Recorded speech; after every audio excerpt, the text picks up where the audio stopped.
Il est 15 h, bienvenue sur Télé Djibouti dans cette édition de votre journal de la mi-journée. Voici tout de suite les titres de l'actualité.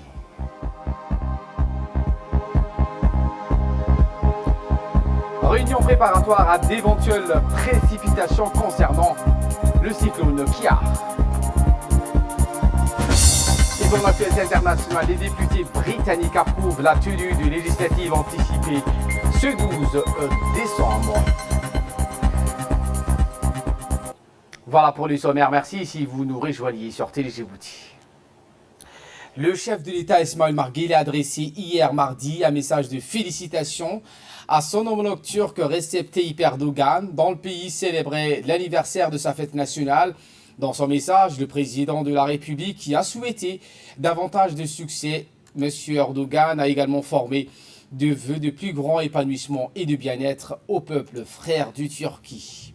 Sous votre leadership éclairé, la Turquie a considérablement accru ses dispositions, notamment économiques et sociales, et s'érige aujourd'hui pour tout le pays qui, comme Djibouti, aspire au développement durable en un modèle de réussite, a écrit le président Guelleh.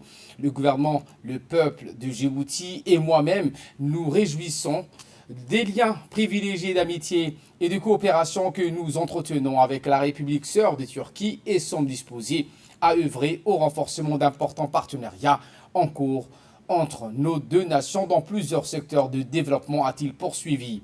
Soyez sûr, Monsieur le Président, que vous trouverez toujours auprès de la République de Djibouti tout le concours nécessaire à l'intensification du niveau d'échange et de collaboration entre nos deux pays et nos deux peuples, a également noté le chef de l'État djiboutien avant de réitérer ses vœux de bonne fête au président Erdogan et à l'ensemble du peuple ami de Turquie. Autre actualité de ce 15 h, le Premier ministre Abdulkader Kamil Mahamad a reçu en audience hier après-midi dans le salon d'honneur de la primature une forte délégation composée notamment des membres du comité directeur du Forum des inspections d'État d'Afrique, le FIJ, introduite par l'inspecteur général de l'État de Djibouti, Hassan Issa Sultan. Cette délégation comprenait Monsieur Salek Sed Ahmed Baba, son homologue de la Mauritanie et également président du comité directeur du FIJ, l'inspecteur général adjoint Monsieur Boïtidi de la Mauritanie, ainsi que des représentants de plusieurs inspections générales d'État et d'institutions de 9 autres pays africains, à savoir le Sénégal, le Congo-Brazzaville, l'Éthiopie, la Somalie, le Rwanda, l'Ouganda, le Sud-Soudan, le Madagascar et enfin l'Angola. Le Parlement de la République de Djibouti, avec la collaboration de l'Assemblée parlementaire de la francophonie et le soutien de l'OIF, a organisé à l'intention de la représentante nationale le 29 et 30 octobre un séminaire de formation et d'échanges sur état civil et démocratie, bonne gouvernance, statut et rôle de l'opposition. De prime abord, Monsieur Philippe Péjot a transmis le message à l'honorable Jacques Krabal, secrétaire général parlementaire de l'APF. Dans son allocution, le secrétaire général a souligné que ce séminaire permettra aux élus du peuple d'acquérir de nouvelles connaissances et une meilleure expérience dans le mode de fonctionnement des systèmes institutionnels des autres pays, ainsi que user de ces acquis dans le futur. Dans la même lancée, le président de l'Assemblée nationale, Mohamed Ali Hamad, a ensuite prononcé une allocution en présence de plusieurs autres personnalités. Écoutons. Le séminaire d'échange et d'information arrive à point nommé. C'est l'occasion de débattre autour des thèmes tels que la paix, la démocratie et les droits de l'homme. La fondation de tout état de droit repose sur la bonne tenue d'un état civil et aussi un préalable indispensable pour la transparence électorale. C'est pourquoi nos échanges commenceront par aborder la tenue de l'état civil en bonne et due forme. Bonne gouvernance et démocratie ne sont que les deux facettes d'une même pièce. Et toute bonne démocratie a forcément besoin d'une opposition dynamique et forte. L'opposition est indispensable dans tout état de droit Elle est nécessaire pour l'équilibre politique et institutionnel. Mesdames et messieurs les députés, aujourd'hui, plus que jamais, nous avons une lourde responsabilité, celle d'institutionnaliser la bonne gouvernance. Celle-ci est la condition sine qua non pour plus de transparence de l'action publique, plus de respect de l'état de droit, pour obtenir une meilleure lutte contre la corruption et un meilleur contrôle des conflits d'intérêts et ainsi avoir une conduite éthique du pouvoir. C'est donc l'occasion pour notre représentation nationale de se doter des mécanismes aptes à contrôler les systèmes de gouvernance de nos institutions. Nous réfléchirons ensemble à des procédures et des moyens, mais aussi à des mesures et des processus, ainsi que des corps sociaux capables de gérer les interdépendances de manière pacifique. L'actualité de ce 15 heures, c'est aussi cette visite du secrétaire général adjoint aux opérations de paix, M. Jean-Pierre Lacroix, qui a été reçu par le ministre de la Défense chargé des relations avec le Parlement, Hassan Omar Mohamed. La délégation donc conduite par le secrétaire général adjoint aux opérations de paix, M. Lacroix, était donc entre autres Mme Barbara Monzi, représentante du secrétaire général des Nations Unies à Djibouti, du système des Nations Unies à Djibouti, pardon. La rencontre s'est déroulée en présence du côté djiboutien du général Tahir Ali Mohamed, chef d'état-major de la défense par intérim, du colonel Zakaria Hassan Adan, chef d'état-major de la gendarmerie nationale, et du commandant Elias Abdillahi Guélé, chef du cabinet du ministre de la Défense et de plusieurs officiers de la gendarmerie nationale. Monsieur Moumin Ahmed Cheikh, ministre de l'Intérieur, a tenu donc aujourd'hui une réunion préparatoire à des éventuelles pluies qui peuvent survenir en cas de l'arrivée du cyclone appelé Kiar en République du Djibouti. Ahmed Mohamed Madar, secrétaire exécutif des gestions de catastrophes, Ousmane Belaguiri, préfet de la ville de Djibouti, Madame le maire Fatma Awal Ousmane, Mohamed Ismaël, directeur général de l'Agence nationale de la météorologie, des représentants issus donc de la direction de la protection civile, de l'assainissement, de la police nationale et de la gendarmerie nationale ont assisté à cette dite réunion.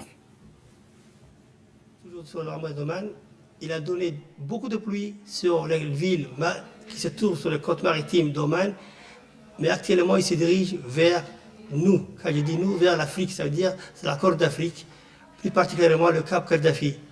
Une fois touché sur le Cap Kadhafi, il va mourir là-bas, ça veut dire qu'il va disparaître, mais le résidu des nuages vont arriver sur les côtes somaliennes, c'est plutôt somalandaises et Djibouti. À Djibouti, ce que je peux dire à la population djiboutienne, de calmer vos esprits, et le cyclone ne va pas arriver à Djibouti, mais nous aurons des pluies, et des pluies, uniquement des pluies. C'est l'heure de l'appel à la prière à la Asr. Je vous retrouve dans quelques instants. Sous le haut patronage du ministre des Affaires musulmanes, de la Culture et des Biens Waqf Moumin Hassan Barre, la fondation Diwan Zakat a organisé au Palais du Peuple une cérémonie de distribution de la deuxième tranche du parrainage de l'année 2019. Une cérémonie qui s'est déroulée en présence du ministre du Travail et le directeur de la fondation de Diwan Zakat et des hommes d'affaires djiboutiens. Ils étaient quelques 1159 orphelins issus des différents quartiers de la capitale à avoir bénéficié de ce programme de solidarité. Au cours de cette cérémonie, chacun de ces orphelins a reçu une enveloppe de 15 000 francs djibouti des mains du ministre des Affaires musulmanes, de la Culture et des Biens Waqf, du chargé des biens Waqf Moumin Hassan Barre et le directeur général de Diwan Zakat. La générosité des Djiboutiens permet donc à cette fondation d'intensifier ses œuvres charitables d'année en année. À noter que la fondation Diwan Zakat est chargée donc de collecter, d'organiser et de distribuer les revenus de la zakat conformément aux préceptes du droit islamique, mais aussi de sensibiliser et de mobiliser la population sur l'importance de la zakat, qui est l'un des 5 piliers de l'islam. Mahmoud Haïf a convié chez lui, sa résidence, toutes les composantes et membres de son gouvernement de l'époque, y compris l'ancien Premier ministre Dileita Mohamed Dileita, au lancement de ce programme de solidarité sans précédent au service de nos orphelins sur tout le territoire national. Pour sa part, depuis sa création en 2017, CAC International Bank, la banque CAC, a toujours répondu présent à cet élan de solidarité nationale initié par notre président. Nous parrainons à ce jour le plus grand nombre d'enfants, soit 120 orphelins. Le directeur général de la fondation Diwana Zakat, Suleiman Hassan Moussa, a d'ailleurs tenu donc à rappeler que la fondation connaît d'année en année une nette évolution de ses activités. Elle a acquis la confiance des zakataires, des familles démunies et des organismes qui œuvrent dans la lutte contre la pauvreté et l'exclusion sociale, a-t-il indiqué dans ses propos. En dernier, le ministre des Affaires musulmanes, de la Culture et des Biens Warf, Moumin Hassan Barre, a mis en exergue le rôle prépondérant que la fondation Diwana Zakat joue dans la lutte contre la pauvreté. Moumin Hassan Barre a souligné que la création de cette fondation faisait partie d'une série de mesures par lesquelles le président Guelleh a décidé de lutter contre l'extrême pauvreté et la pauvreté relative. Il a exhorté les Djiboutiens à contribuer davantage dans l'accomplissement de nobles actions de bienfaisance de cette fondation. Le directeur général de l'Agence nationale des personnes handicapées, M. Ali Saïd Mahmoud, en collaboration avec le directeur général de l'Institut national de la statistique de Djibouti, l'INSD, Idriss Ali Sultan, ont conjointement présidé un atelier relatif à la première réunion du comité de pilotage de l'enquête nationale de prévalence du handicap. Un atelier qui a vu notamment la participation de la ministre des Affaires sociales et des Solidarités, Mouna Ousmane Adan, le secrétaire général du ministère de l'économie et des finances chargé de l'industrie, Abdelrazak Ahmed Idriss. Cette première réunion du comité de pilotage de l'enquête nationale de prévalence du handicap s'est tenue dans le but de présenter l'approche méthodologique, celle du groupe de Washington, internationalement préconisée par des partenaires internationaux, le questionnaire et le calendrier de l'enquête. Et de la production d'un manuel de formation destiné aux agents de collecte de données sur les statistiques relatives aux personnes handicapées. Dans le contexte de manque de données spécifiques sur les personnes handicapées et les handicaps de façon générale, cette enquête permettra de disposer d'une base solide de données références et comparables tant à l'échelle nationale qu'au niveau international. De ce point de vue, l'enquête permettra d'améliorer la situation socio-économique des personnes handicapées, surtout en orientant les politiques de développement et en favorisant la recherche de solutions durables et pérennes aux problèmes qui se posent aux personnes handicapées, qui, ne l'oublions pas, sont des personnes parmi les plus vulnérables et parfois les plus exclues au sein de notre population. Je ne saurais poursuivre cette allocution sans au préalable vous présenter les raisons pour lesquelles l'INSD et l'ANPH ont choisi de coopérer ensemble afin de mieux comprendre la situation des personnes handicapées. Toutefois, la nécessité de disposer de données sur les personnes handicapées se justifie par la volonté du gouvernement de connaître les droits des personnes à besoins spéciaux à Djibouti, ainsi que la mise en œuvre d'une nouvelle politique et une stratégie nationale de protection sociale de 2018 à 2022. Et pour sa part, le directeur général de l'Agence nationale des personnes handicapées, de Ali Saïd Mahmoud, a indiqué que cette enquête aura pour principaux objectifs de mettre en place une nouvelle base de données statistiques sur le handicap à Djibouti. Elle permettra, a-t-il martelé, essentiellement de mesurer le degré de prévalence du handicap à l'échelon national et régional. Elle vise également à identifier les dimensions quantitatives et qualitatives des situations des handicaps et leurs manifestations dans notre pays. Elle a également pour ambition d'évaluer l'accès des personnes handicapées aux structures de santé, à l'éducation, à l'emploi, à la vie citoyenne et aux différentes prestations sociales, a-t-il conclu ses propos. La ministre des Affaires sociales et de la solidarité, Mme Mouna Ousmane Adan, qui a pris la parole en dernier, indiquait que ces résultats de l'enquête permettront d'identifier avec précision les besoins des personnes handicapées et d'adapter ainsi leurs prestations selon ses besoins et attentes. Écoutons la ministre. Vous savez, l'année 2017, le ministère des Affaires sociales, avant la création de l'agence, en collaboration avec le ministère de la décentralisation et l'Institut national des statistiques, avait lancé un premier dénombrement des personnes handicapées vivant dans l'ensemble du territoire pour au moins avoir une quantité de personnes, parce que jusqu'à ce jour, les chiffres n'étaient pas connus. Le résultat de ce dénombrement nous a permis de pallier le manque de données fiables et de définir des politiques ciblées, pertinentes, de faire un plaidoyer afin de mobiliser des fonds nécessaires pour réaliser les études complémentaires, notamment cette enquête sur la sévérité de l'handicap pour connaître le degré de l'handicap dans la mesure où l'absence d'analyse approfondie sur les innovations technologiques et scientifiques n'ont pas été suffisamment utilisées. Enfin, le défi n'est pas seulement médical, mais il est aussi sociétal et moral.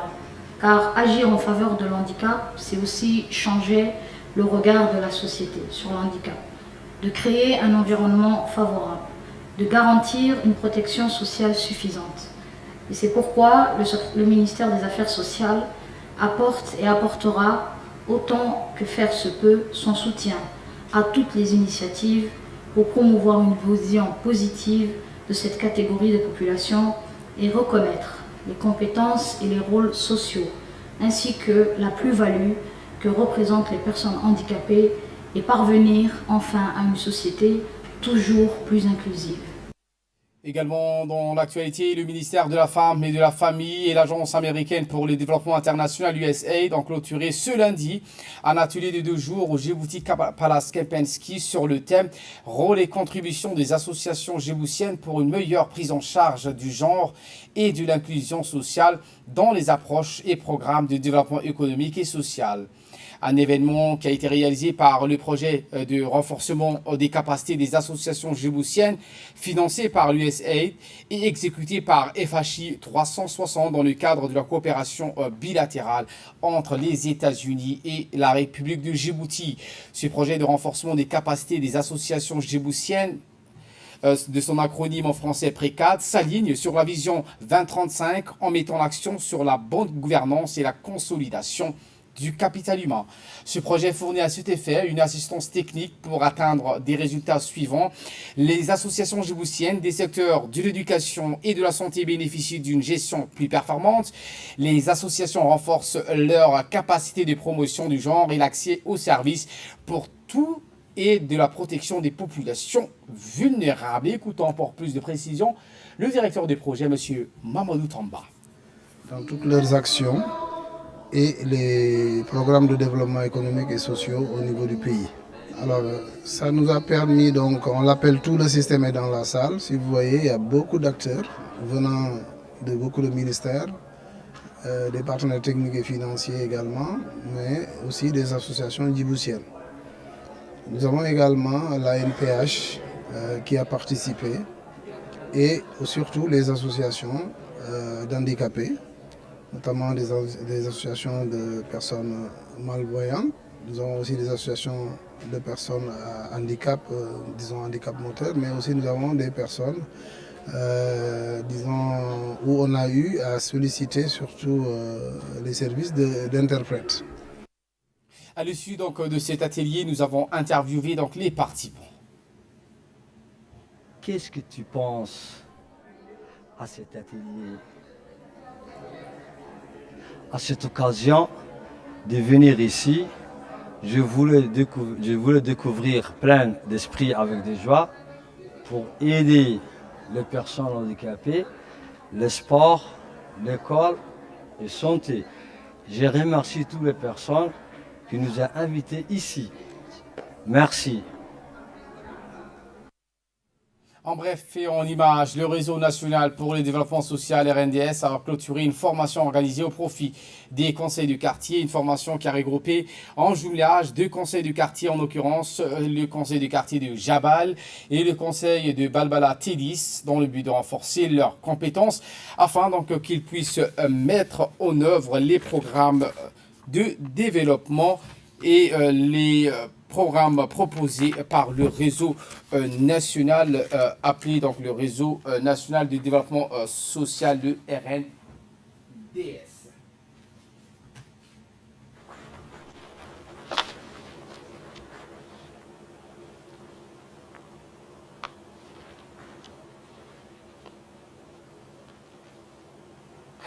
Et de là, nous passons aux nouvelles du monde. Un glissement de terrain meurtrier s'est produit dans la nuit du lundi à mardi dans l'ouest du Cameroun en proie à des fortes pluies. À la suite avec Fardous Hussein.